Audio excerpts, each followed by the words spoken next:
8:07, here's what's new this morning. Shovels and spades are part of an effort taking place today to help improve a community's quality of life. A team of folks will roll up their sleeves and get to work planting trees. That rhymed. It did. Fox Myra Ruiz is live in Greenville with a preview. Good morning, Myra.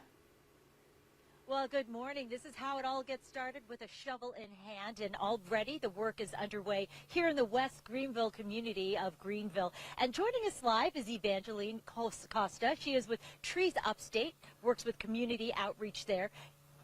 Cheers. Cheers. Thank you. Thank you. Good morning. Sure. Good morning. So what's happening here this morning?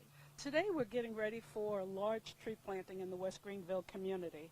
We're planting about 75 to 100 trees today, and we're working with our corporate partners, including TD Bank. Yeah, so you'll have volunteers out here planting 100 trees? Yes, that's our goal today, and then we'll continue on Saturday at 8 a.m., and we'll continue planting another 75 trees. Yeah, now just behind you, over the fence there, you have a team of workers, well, we're showing video right now of an effort, Neighborwoods. Tell us about, what is Neighborwoods all about?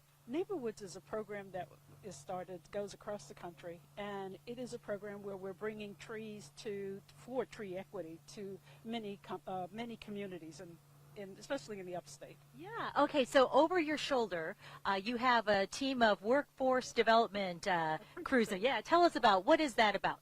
It's an apprenticeship program. It's a 15-week program where we bring in young men and women from 18 to 24 to learn the industry, to learn about arbor care, tree care, and to learn landscaping.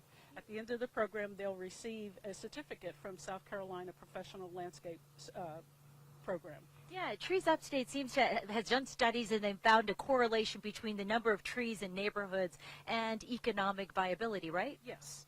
Yes, we find that in historically disadvantaged communities, or that were historically neglected, that there's a low canopy in those communities. So what we're charged to do is to bring that number up, to increase the number of trees in a neighborhood. Yeah, well, that effort well underway this morning. Thank you so much, Evangeline, and they'll be very busy with these shovels and spades this morning. Reporting live in Greenville, Myra Ruiz, Fox Carolina News.